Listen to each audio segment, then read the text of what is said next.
You're listening to the Prosperity Report Love and Money podcast. Find out what every couple needs to become a winning team in love and money. We bring you actionable ideas from expert therapists and experienced married couples, helping you stay happily married longer. Stay tuned until the end.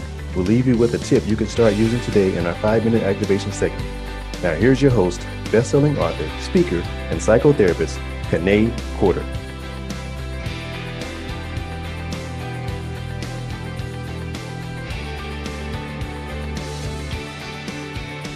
Hey there, I'm your host, Kanae Corder, best-selling author, speaker, and psychotherapist specializing in financial therapy. Today, our guest is affectionately known as Coach RoRo, but the government knows her as Roshon Thomas. Roshon is a certified creative life strategist with the Brain Trust Coach and the host of the new YouTube channel, the RoRo Report. She specializes in would-be entrepreneurs and relationships. Roshon is the current second-term president of the New Rock American Business Women's Association, or ABWA, a national women's organization dedicated to personal and professional development for women of diverse backgrounds and occupations. And she's a board member of the Keeping It Wild organization. We have got to hear more about that. Coach RoRo and her husband just celebrated 25 years of marriage this past July. They have a son, Trenton, who is currently in college, and she took time out of her busy schedule to share some marriage and business tips with the Prosperity Report. So please give a warm welcome to our guest, Roshon Thomas. Hey, Roshon. Hey, Kanae. I am so happy to be here. I'm happy to be alive. It's 2018. Let's get it in. I know, right? So I am so excited to have you here. You know how we do. We go some time without seeing or talking to each other, but eventually get back together. And when we do, it is a lot of fun. So I'm looking forward to having a lot of fun today. One of the first questions I always ask the guests is, what is your idea of prosperity? So I want to start there. Have you given some thought to what your idea of prosperity is? Yes, I have. For me, it is just a state of being and a state of wellness. For that, the requirements are nothing missing and nothing broken. I like That's it. in a nutshell for me. There's nothing missing out of my life, or there's nothing broken out of my life. Of course, those things change from time to time, but for prosperity, for me, that's what it looks like. It looks like nothing broken, nothing missing.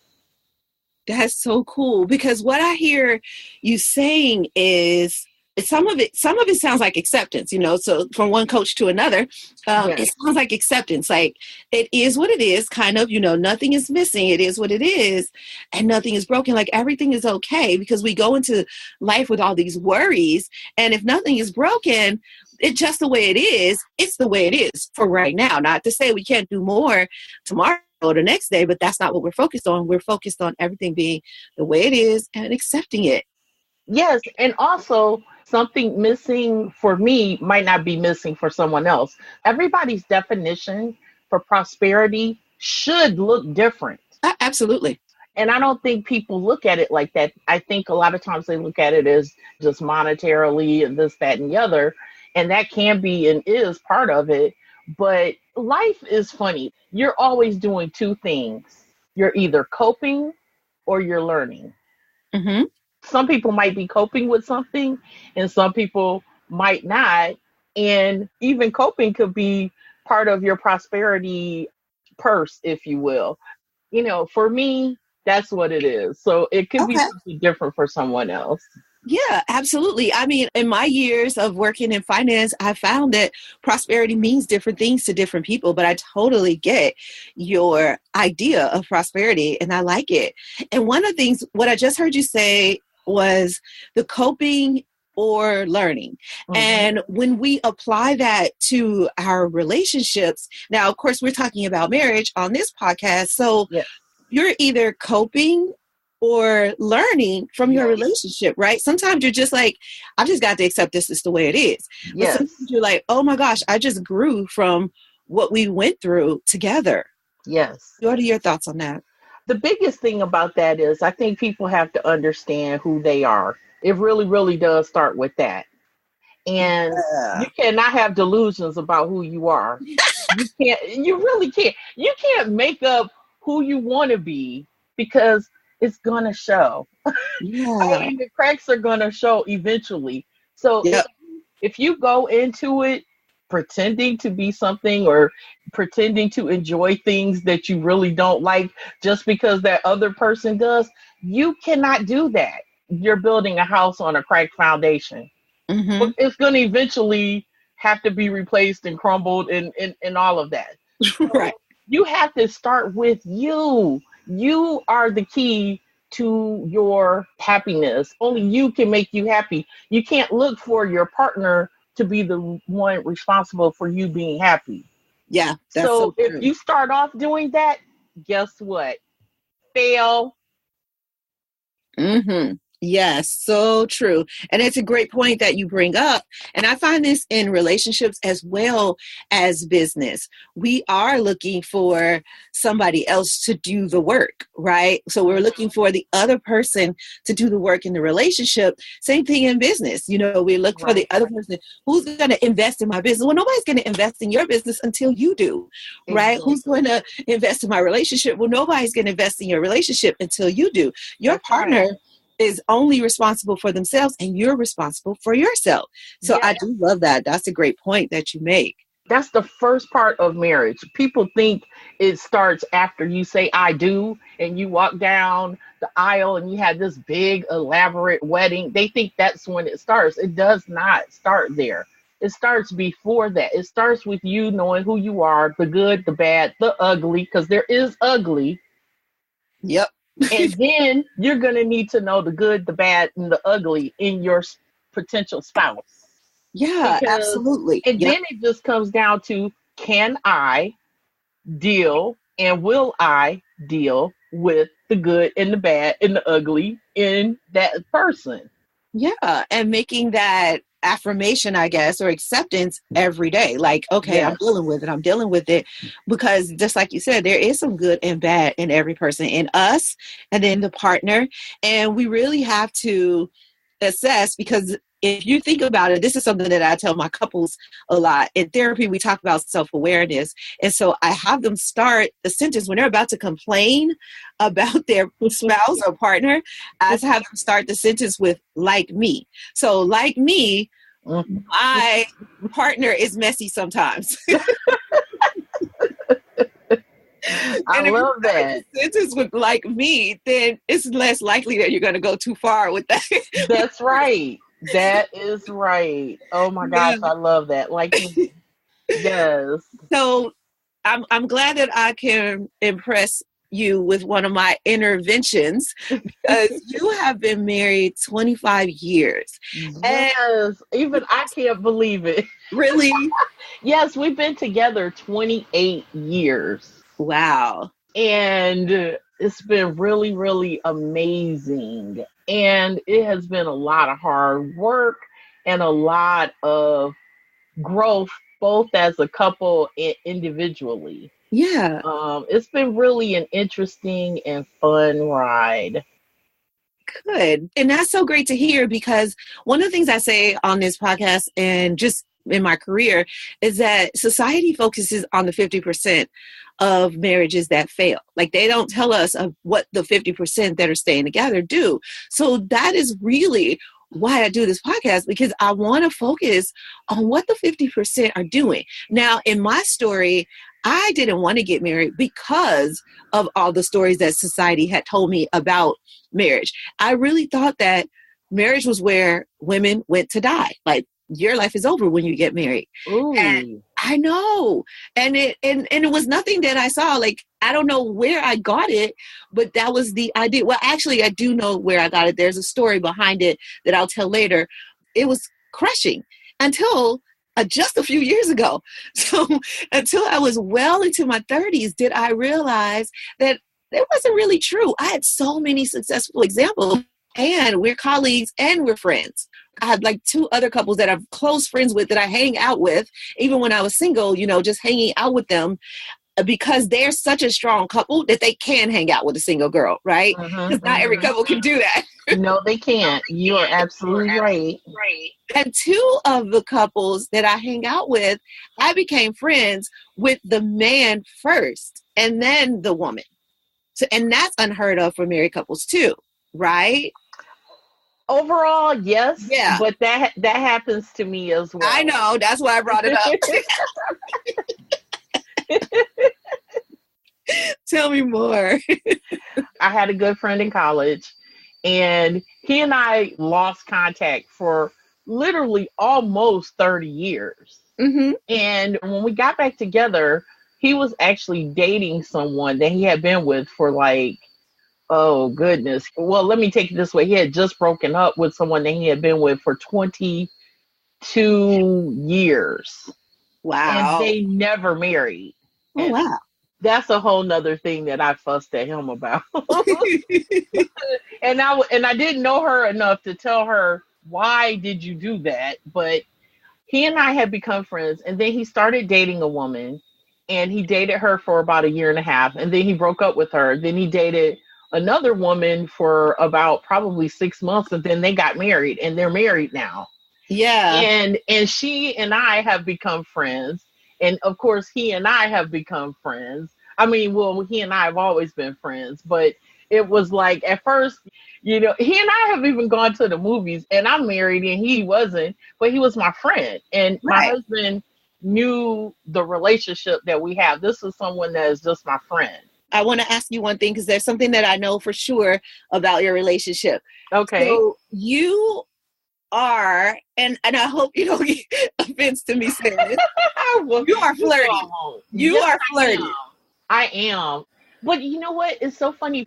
The definition of flirt, what is it? Because nobody can really define it. Yeah. Because people say, well, Ro, you flirt with this one. Roshon, you were flirting with that one. But I'm like, okay, so if I will tell a man, oh my goodness, I love that suit on you. You look really nice.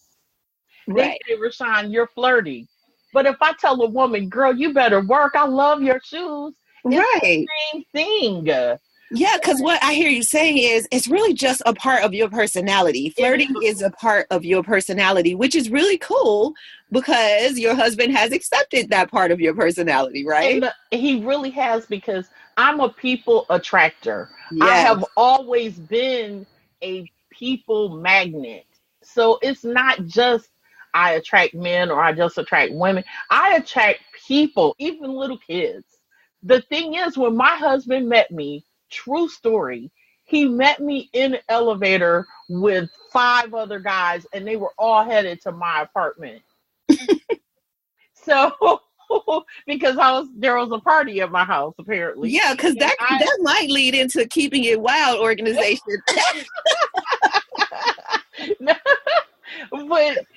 But the thing about it is, when he met me, he knew that I was social. I am very social. I have always been that way. So I always knew that whatever I did, it was going to involve people, a large number of people. Yeah. And so I'm so glad that my husband is secure in our relationship and the trust that we have, that he doesn't freak out because some man is calling me. Because men call me a lot. I have a lot of male friends. Yeah. And I have a lot of men who I meet. And of course, a lot of times when they meet you, because I'm always in a networking setting. So to me, it's a numbers game. How many people can I meet? Because I know that each person I meet knows X amount of people. Right. And I might need to know those people for whatever reason. So you might want to be nice to them. Tell us more about the Keeping It Wild organization.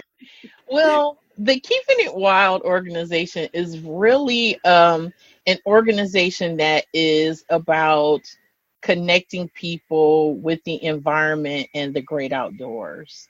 Okay. What it tries to do is it tries to remove any barriers to keep people that may be keeping people from being involved in outdoor recreation and activity, particularly minorities and things like that, because they try to say, especially about African Americans, is that we don't enjoy the outdoors. We don't enjoy state parks. We don't go camping. We don't go hiking. We don't go bike riding. We don't. We do all of those things, and we remove the barriers. Sometimes those barriers could include lack of transportation, because if you're in an urban setting, you may not have a car, or there may not be a bus system that's going to take you to the state park. And so we sometimes provide transportation. Sometimes it's because you don't have the equipment. You want to learn how to go kayaking, but you don't have a kayak. Well, we have partnerships with organizations and companies that will help provide the equipment, and maybe at a very minimum price, and then sometimes we offer it free. Wow. So we do service projects. It's usually family friendly. Interestingly enough, I personally have noticed that we don't have a lot of men that attend. It's a lot of times women or couples with children, but a lot of times it's a lot of single moms with their children. We always have a learning component added to it. I know we went on a trip one time where we visited some bridges that were in the area that were built by a ex-slave by the name of Horace King. And he was a master bridge builder in Georgia.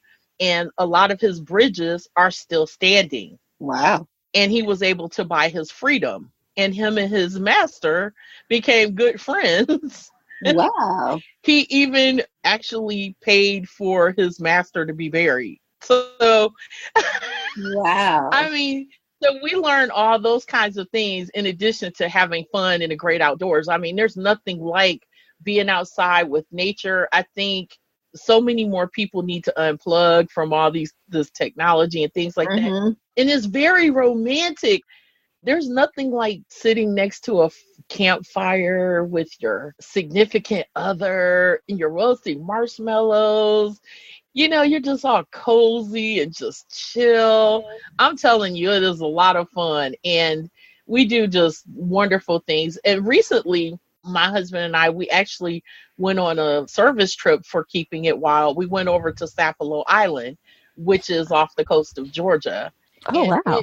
It is a beautiful place that still has descendants of slaves that still live on the island that have been there for 400 years.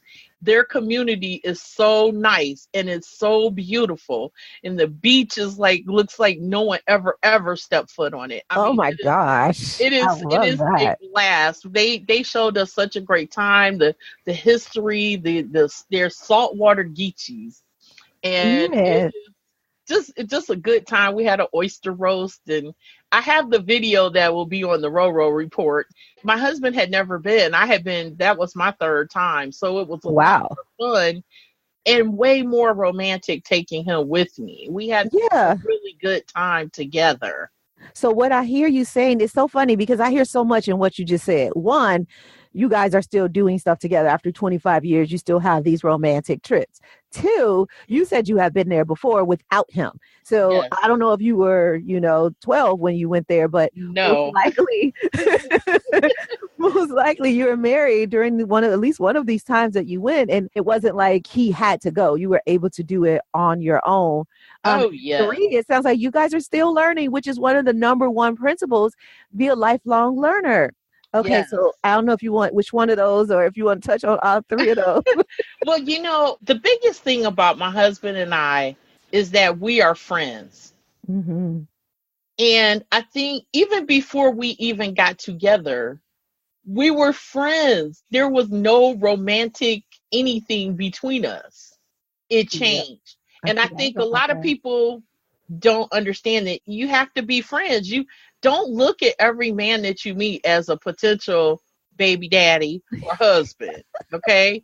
He needs to be looked at as, is he nice? Can he be my friend? When my husband and I go on these trips and everything, we just have straight up fun. We laugh together. We talk together. We go out together. We actually enjoy each other's companies.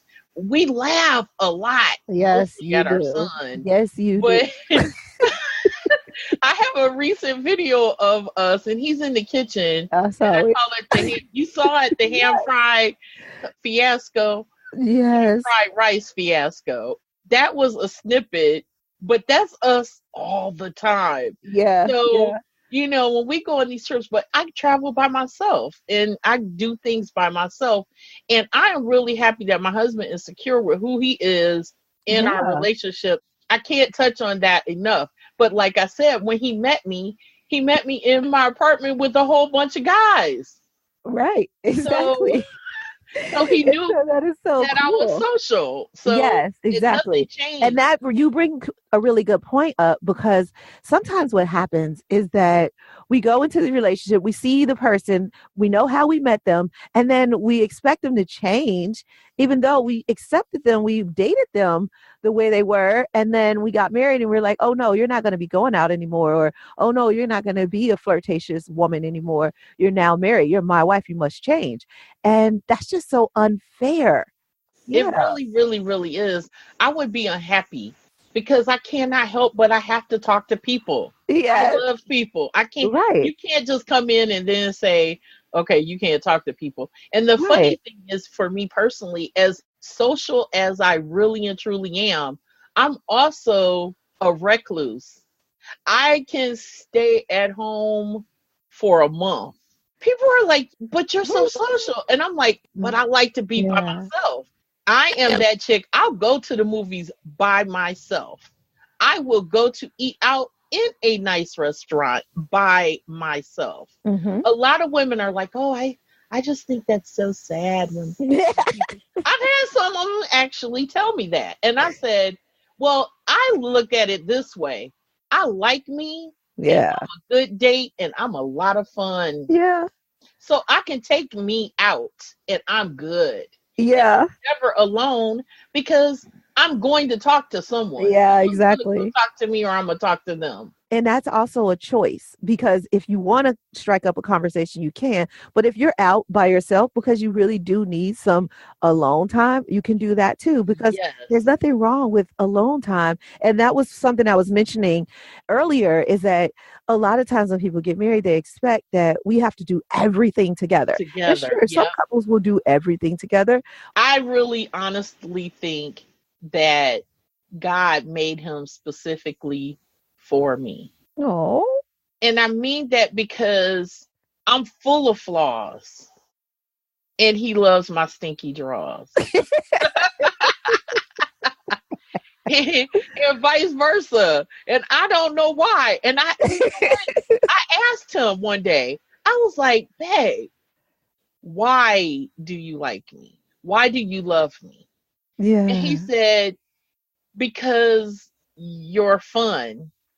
And you're funny. Some days he'll just be looking at me and I'll be like, what are you looking at? His response is always, I can't look at my wife. And I'm like, well, you're just standing there like a stalker, just like staring at me. Why are you looking at me?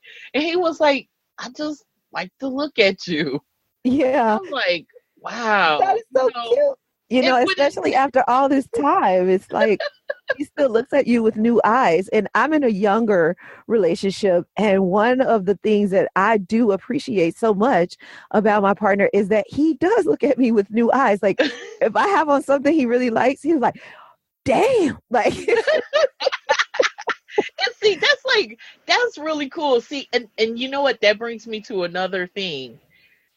You understand his language. See, my husband would never say that. He would never say that. If I have something on new, he'll say, your butt looks big. And you know, I've heard other women say, he told me I was fat. He said my butt looks big. Blah, blah, blah, blah, blah. But I understand that means he likes you look good. I want to take you in the bedroom right now. That's what that means. Right. So he doesn't tell me you look. I can't really remember a time when he said, "Babe, I think you look beautiful." That's not his language. 28 years. If he said something like that, I would be looking at him really funny again. because that's not what he says to me. Yeah. He'll just come up to me and fill my butt.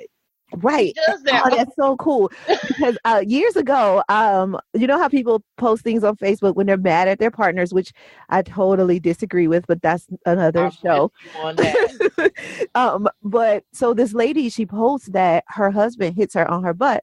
Why does he hit me on my butt every time I walk by? And I'm tired of him doing that. And feel objectified and blah, blah, blah, and all of that. Right. And I was like, excuse me, lady, like that is his way of telling you you look good. You better take them smacks on the butt and you better poke that booty out even more. Like yes. Please. It's the truth. And you know, I appreciate him. You know? Back about what we were saying about traveling and things like that. I remember one day he came home and my suitcases were by the door and he was like, and I was about to walk out the door and he was like, where are you going? I said, oh, and the irony, I wasn't going to Sapelo then. I said, oh, I'm going to the coast of Georgia. And he was like, well, okay, call me when you get there so that I know that you arrived safely.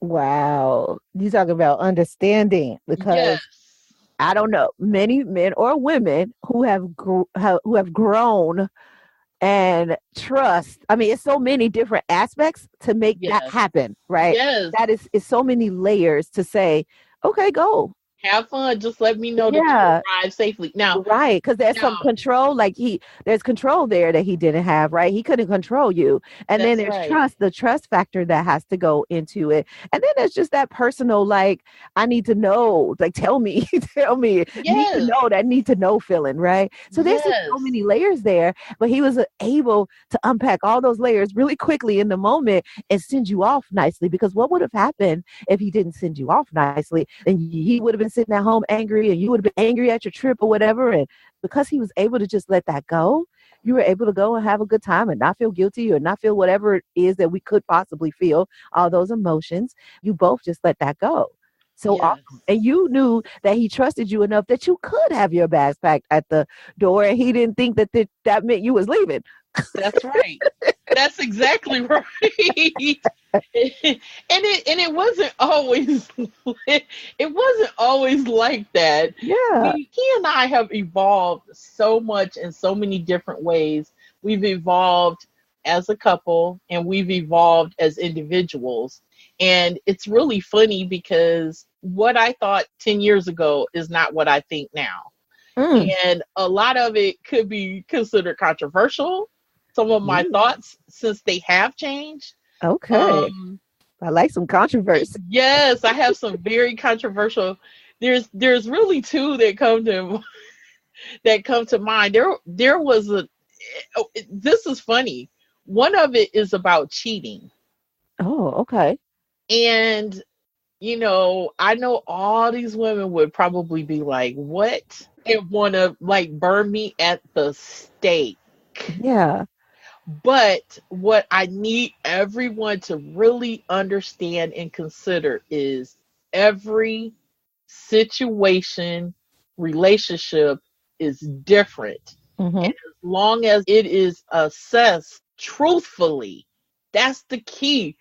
Be honest about what it is that you bring to the table, he brings to the table, and the truth. You have to really be really, really, really real. And about the cheating factors, about men have affairs for different reasons. And I know women can agree for that. That we all know that they can have sex with someone and it not mean anything.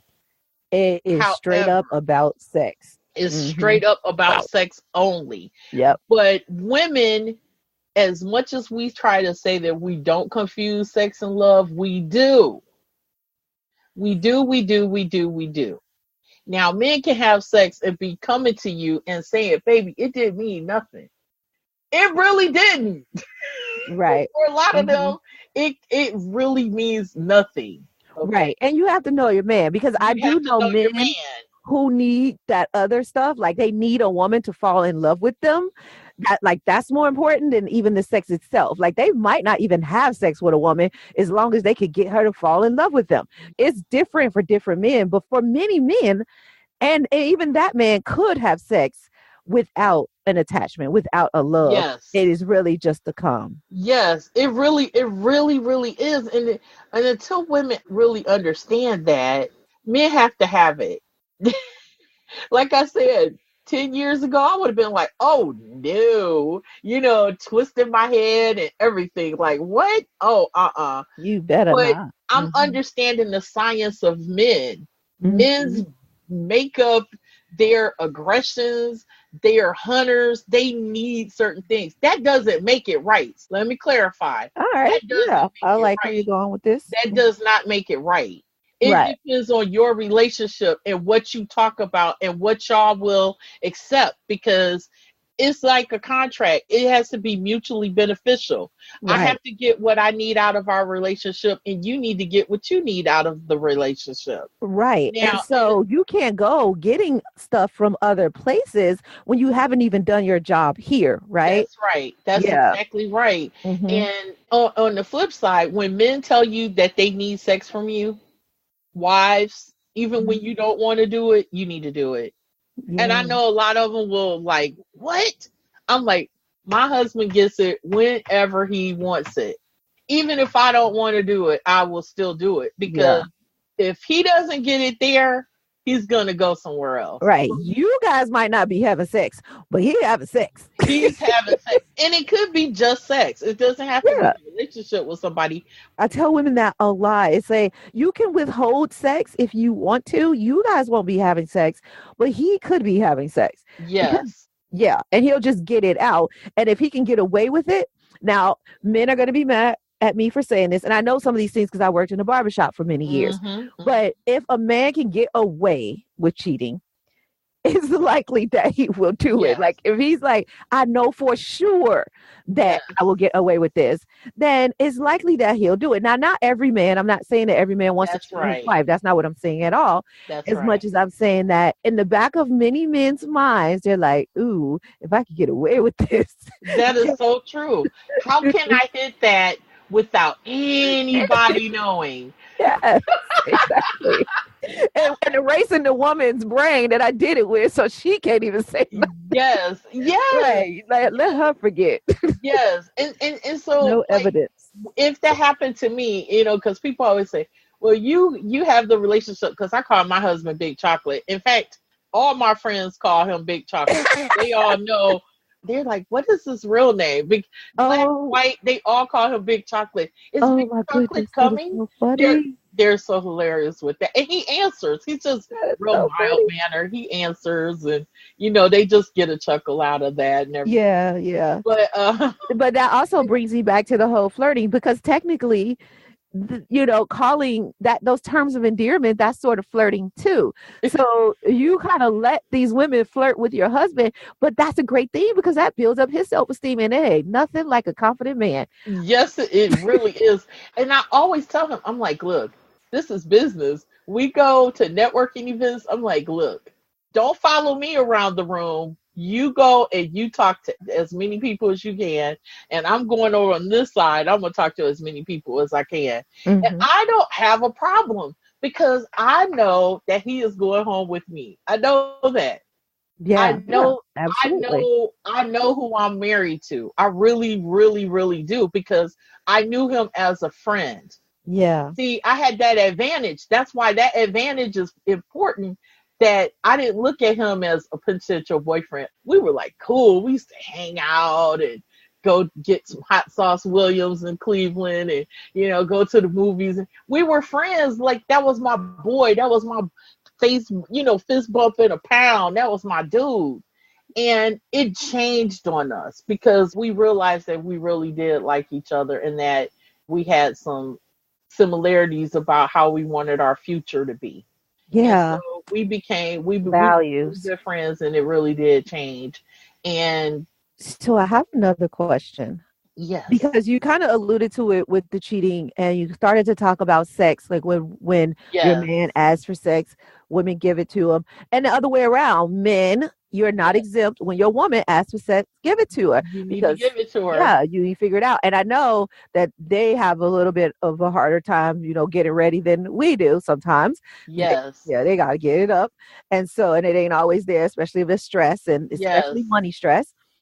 I want to ask you, because we have 2 more questions, but I want to ask you about the sex, because I know that's something you kind of specialize in, and in your relationship show, I know that's a big part of the show. Am I right?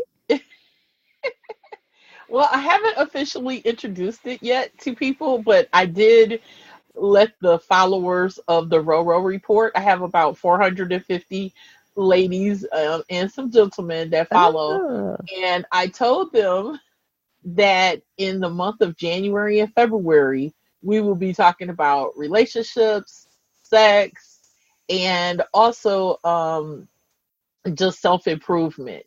So those are the things that the RoRo report will focus on for the next 2 months. Yeah, and sex can make your life a lot better.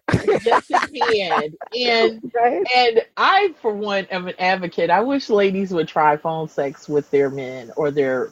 Oh, yeah. So that's kind of a takeaway from today. If you take anything away from today, try phone sex with your significant other. Even sex texting is what they call it, sexting. Yes. That's even great, because one of my biggest advice, I should say, to clients a lot of times is to flirt. And this is flirting. This try phone sex, especially if we talked about earlier, you traveling alone. If you go out of town, you can be in your hotel room and call them up like you guys live in 2 different places. You can role play, have some fun with it. Yes. They love it. And then you have to just assess your man, because actually I found maybe 2 men that said they can't get into it, but I think they just say that because they've never done it. Yeah, maybe. And if they try, they're like, wait, okay, hold on. Wait a minute, hold on. Because a lot of times we are just afraid of getting it wrong. So we don't want to try new things. And that goes for sex as well as any other thing in life. So we just have a few more questions left. And before I ask you our final question, I do want to find out where people can reach you. Where can they find the RoRo report? Where can they get in touch with you if they wanted to? Well, the very, very, very best place to reach me is actually at the RoRo report on Facebook. And it is a private group, so I would have to put you into the group, but it's the RoRo, RoRo report. And also on YouTube, my YouTube channel, the RoRo report on YouTube, it focuses on women 50 and up, because I entered the 5-0 club this past year. Woo-hoo. So I was very excited. So I had my 25th wedding anniversary. I turned 50. I'm working on doing 50 things that I've never done before. Yay, so I love it. It's been a lot of fun. I've done a lot of things that I'm like, oh my goodness, I can't believe I did that. So it's been a lot of fun. So they can reach me at the RoRo report on Facebook. My website is www.thebraintrustcoach.com. I'm just everywhere. Yeah, that's great. All right, cool. Yeah. So I'm glad that you're on Facebook so people can join your group, even though it's a private group, and you'll accept them, especially if they say they came from here. Absolutely. If they come from the Prosperity Report, they belong in the RoRo report. So go to Facebook and also YouTube and join the RoRo report so you can learn more about just life development. It sounds like overall it's life development. Yes, I'm an advocate for a happy life. That's really what I am. And everyone deserves it. And I say, go, do, be. Go, do, be. All right, I'm adding go, that. Be, do. Go, be, do. Be, do. Okay. Yes. Go, be, and do. Yeah, absolutely. I want to ask you because this is a show about love and money. I want to ask you, when it comes to money, what have you found to be a helpful way to handle money in a relationship, especially as long as you have been married? I'm sure you guys have gone through several ways of handling money. What have you found to be helpful? You know what? That is a very, very difficult to answer question. What I have found the very, very best thing is you have to observe how your significant other views money from the beginning, even before you get married. Yeah. Because it is not going to really change. Yeah. And I mean, unless there's financial therapy, but yes. Yes, exactly. Unless there's therapy. Because financial therapy. Because if you are someone who saves and really doesn't spend, doesn't like credit cards, doesn't like this or doesn't like that, then it is very, very wise to have separate bank accounts. Okay. All right. That is very helpful. Everybody has strengths and weaknesses. So you have to really know what those are in terms of money. And me, I know me, I'm a very penny pinching person. And I look at my parents and it's so funny because my dad spends. He's just like, it's just money. My parents have been married 51 years. And they have a very unconventional marriage, but they've been married 51 years. And my mother saves. My mother saves. She won't spend.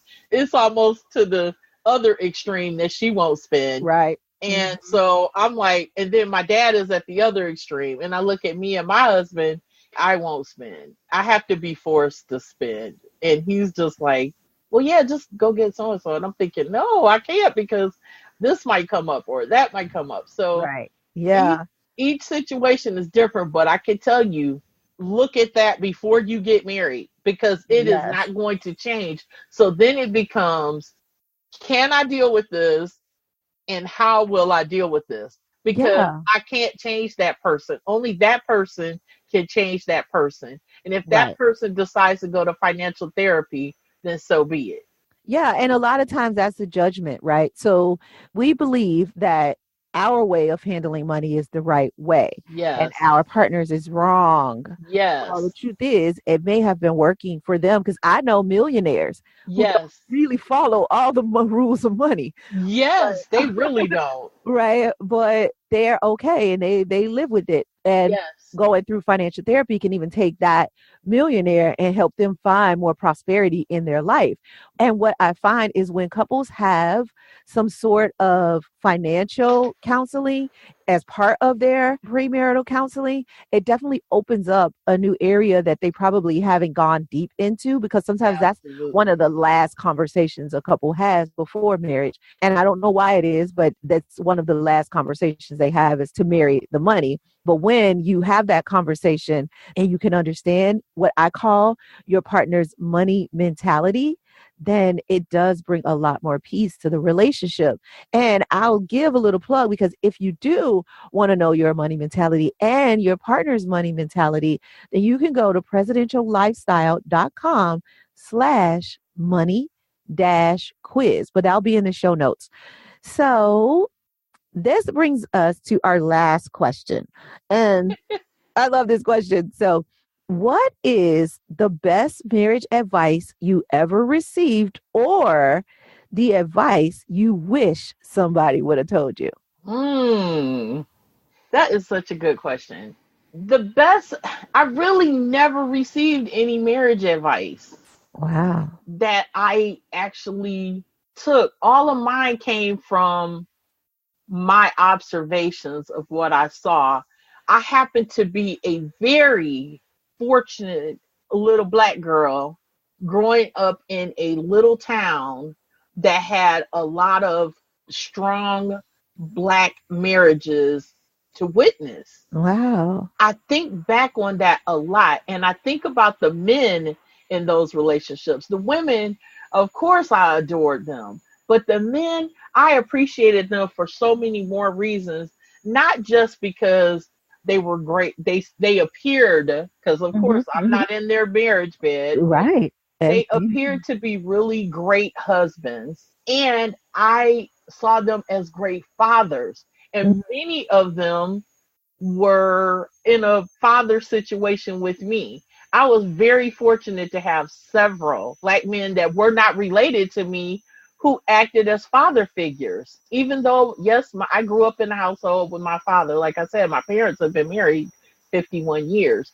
But I was very fortunate to have stand-up Black men who were married and had wives and families and were still great father figures to me. Yeah. And totally in it. Still are. They still are. The ones that are still alive, they are still great father figures to me. And I'm eternally grateful for that, because they helped me view my Black men and men in general as they're not scary. Yeah. Yeah.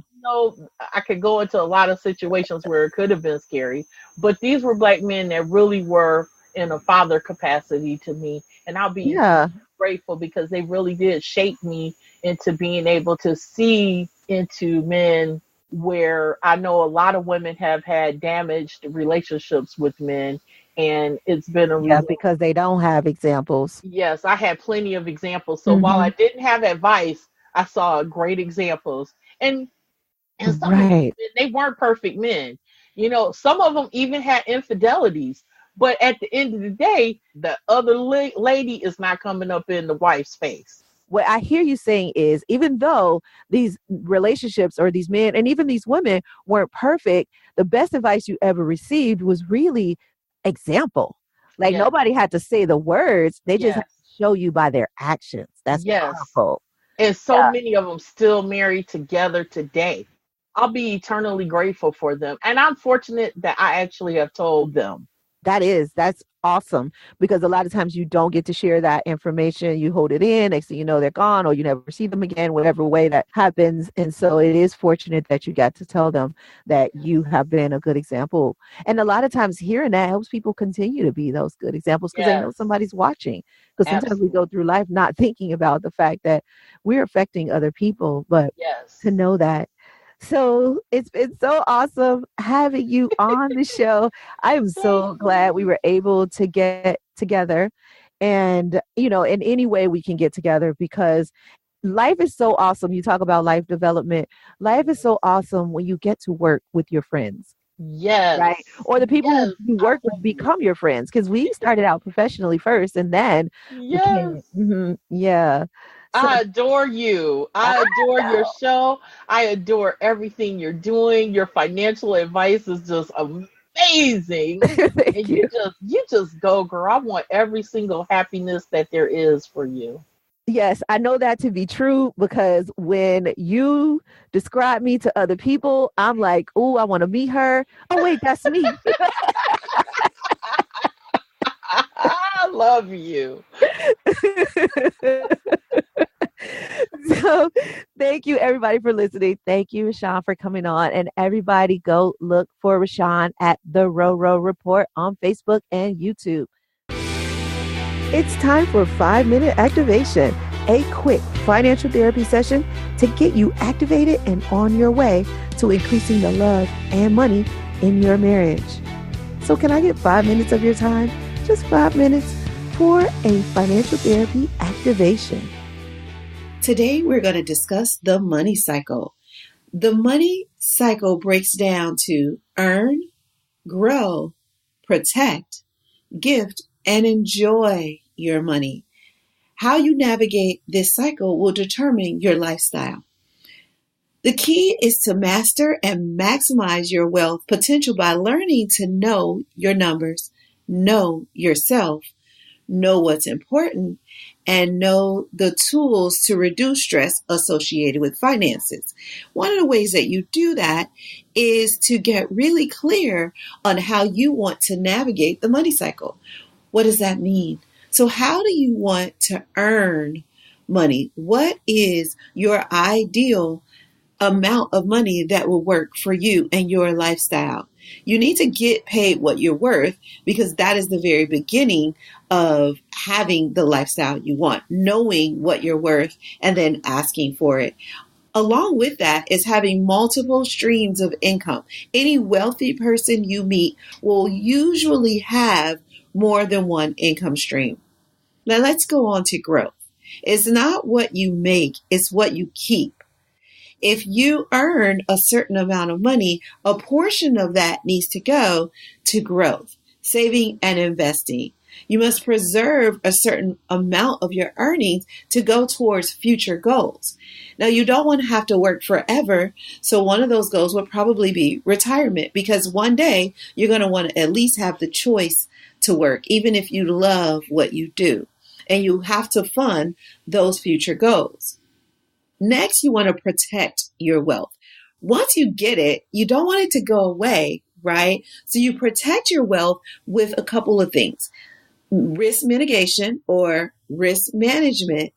You want to monitor your credit or have some sort of credit monitoring or credit protection. You want to have tax savings and have a tax strategy. Financial plan is part of your protection. Even a spending plan is part of protection. So all of these tools that we put in place, these systems that we put in place, can help protect us against unforeseen events, because life is volatile, just like the markets. And so, and speaking of the markets, diversification is another way of protecting your wealth. Between market crashes, job loss, death, emergencies, all kinds of fluctuation in your investments, there's just no one way to protect against all the things that can happen. So you really want to look at those areas and make sure you have protection in place in each one of those areas. Now let's move on to gifting. Gifting is important because it keeps the flow of money going in your life. So you've probably heard it's better to give than to receive. Well, it's my belief that it's the same. It's good to give and receive. But you want to put out just as much as you take in. And I don't mean that if you earn $100, you give $100. I mean that the amount of energy you put towards earning that money, you want to put that same amount of energy and passion into giving as well. And keep in mind that giving is not just your money. You give your time, your expertise, your energy. There are other ways to give, but let's not be fooled. In order for any charity or church or cause, to survive, it needs money. So money is definitely a part of that. Also keep in mind that you may want to add into your gifting strategy what you do for family and friends. In my personal gifting strategy, I include birthday gifts. And so when I come up with that dollar amount of how much I want to give each year, I include birthday gifts. So that's, you decide what your number is. So in all of these areas, you want to know your number. What is your earning number? What is your growth number? How much should you be putting away? How much should you be putting towards protection? What is your gifting number? Is that a certain amount or is that a percentage? But you want to know exactly what you're giving.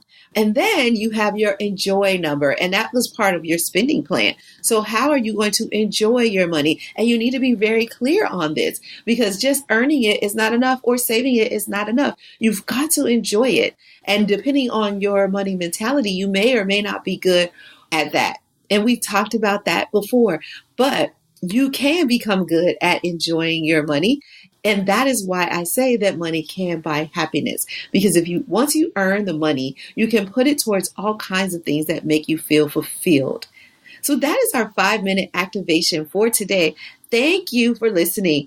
I am so excited. And if you want to know more, visit us at KeneCorder.com/prosperity-club.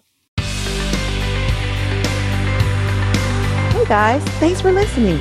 If you want more love and money conversations, subscribe to this podcast. Also, tell your friends about us. I'll see you next episode. But in the meantime, head on over to presidentiallifestyle.com for more tips, tools, and resources. And go ahead and leave us a comment if you like. We'd love to hear from you. This show is not to replace professional counsel. The best advice comes from a professional you know. The topics discussed in this podcast are general in nature and are for entertainment and informational purposes only.